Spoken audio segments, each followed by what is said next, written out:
students. This is Principles of Accounting, Chapter 6, Inventories. We will be continuing our second session on inventories. We have talked basic things and data math regarding periodic inventory system. Today we will be discussing the perpetual inventory method, how to do that and how should we account that in our books. So let's move on to the contents which we have learned and what we will be learning in this class and the next one. We have already learned the inventory classifications. We have covered how inventories were determined or they are determined, how inventories are costed, how we cost the inventories. We have mentioned the periodic system, and today we will be learning perpetual system, inshallah. The FIFO, LIFO, and moving average method. All those are very similar, but we will be showing you a detailed math, how we can calculate inventories in perpetual method. So let's move on.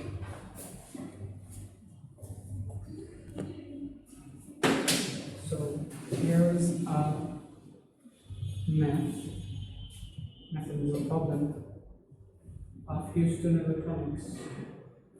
We can see beginning inventories, purchases, and sales.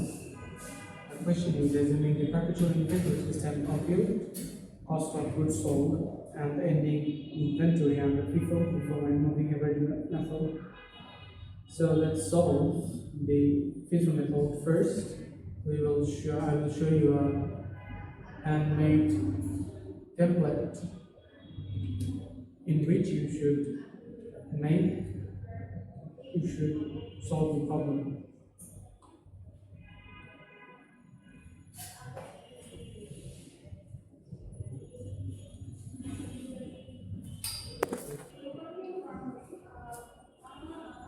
Here is the handmade template for calculating the perpetual system. The first column is the date column, where you should put the dates. Then the next three columns are under purchase, where you will input the purchase units, purchase rates, and finally purchase amounts.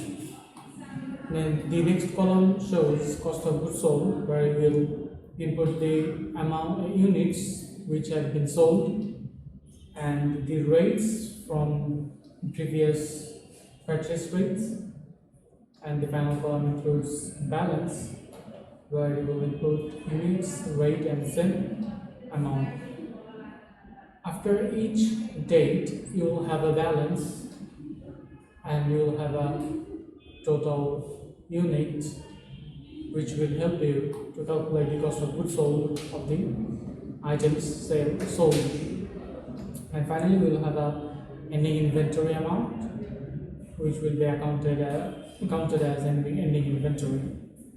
So let's move on to the slides to see how we have calculated this amount.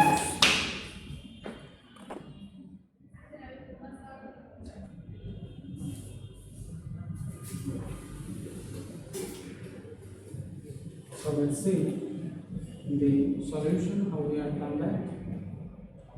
We have, if you can see, we have a beginning inventory of 100 units, which costed $10, total $1,000. Here you can see balancing so that you can cross-check your amounts in different method or average method. So we will input the beginning inventory here as January 1.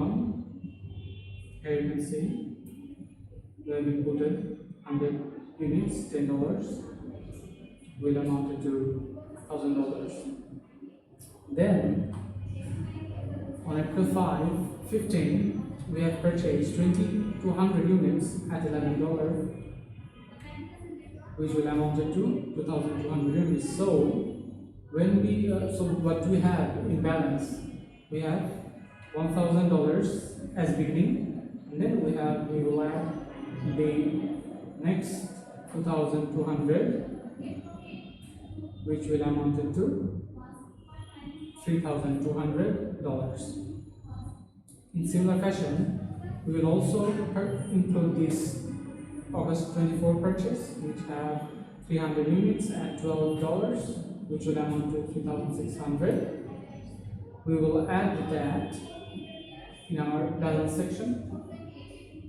If you can see, 100 for the inventory, beginning inventory, August 15th 200, and finally 300 in August 24, and we will multiply that with 10, 11, and 12 respectively, and we will get 6,800 as balance at August 24.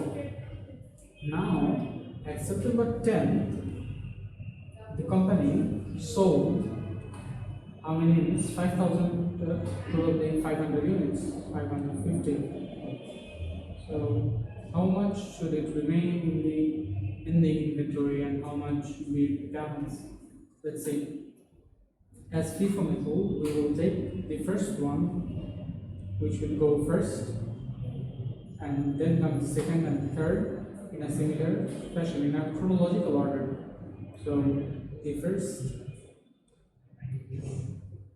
purchase or the first inventory will be counted, then the 200, then the remaining 250. The company sold 550 units of products, and we will account that as cost of goods sold, which will amount to 6,200. And finally, we will have a balance of 50 units at $12. So again, at November 27, 4,000 units at $13 has been purchased, which will amount to 5,200. And finally, we will show the balance as $5,800, and this amount is the actual cost of goods sold, and this 5,800 is the ending inventory. So in the similar fashion, we will do the LIFO method. LIFO is the last in, first out. Whichever product came last will go first. This is the method of calculating inventories in the LIFO method. So let's say the same inventory comes 100 units at $10, then the April 50 purchase, then the August 24 purchase, and at September 10, how should we determine the cost of goods sold? Firstly, in the LIFO method, we will take the 300 first, $312, then we will take the remaining $200, 200 units, and for 550 units, we only have 50 units remaining, so we will take that at $10 as the last in first out suggests, and finally we will get 6,300 total number of products sold. Finally, we will have 50 units remaining at only $10, and for November 27 purchase, we will add that to our balance. Finally, we will get an ending inventory of $5,700. If we move on to average cost, how should we determine the costs? First, we will see, we will input the inventory, 100 units at $10, $1,000. Now, we should find the rate. First, we will add the 200 units with 100 units, which will amount to 3000. Then we will add the 2200 with 1000, which comes to 3200. Then we will divide the 3200 by 300, which will account for 10.67. So if we can show you the actual calculation in board, it will be more clear, inshallah.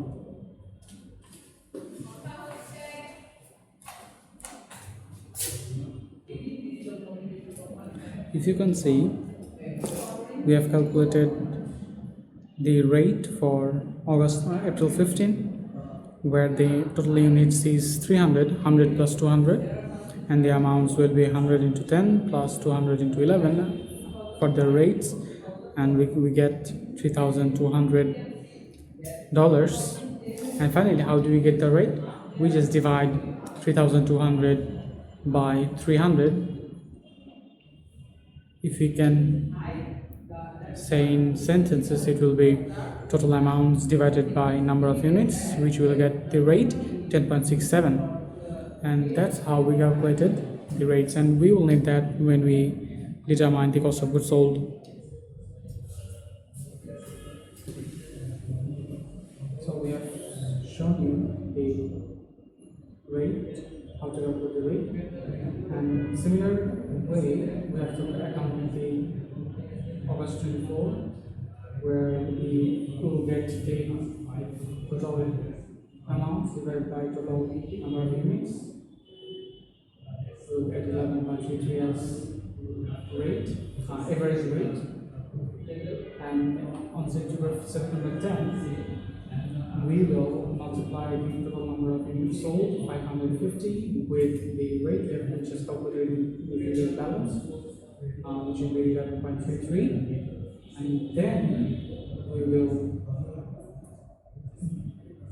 show the balance, how much remaining inventory we have in our hand, which is 50 at the December rate, and it will also change when at November 27, where the total amount divided by total number of units, and we will get the rate 12.86. So here the cost of goods sold is amounted to 6,233, and the inventory is 5,767.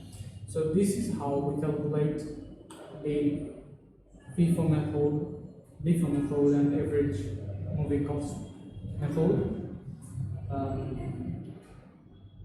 for calculating inventories, and how we show the calculations in our books.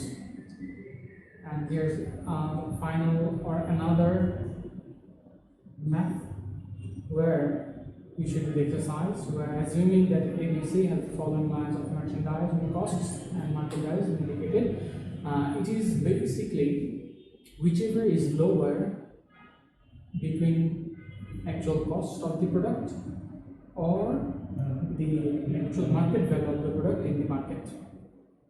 So that's how we determine the total inventory in this method. We call this LCNRV. LCNRV means, this is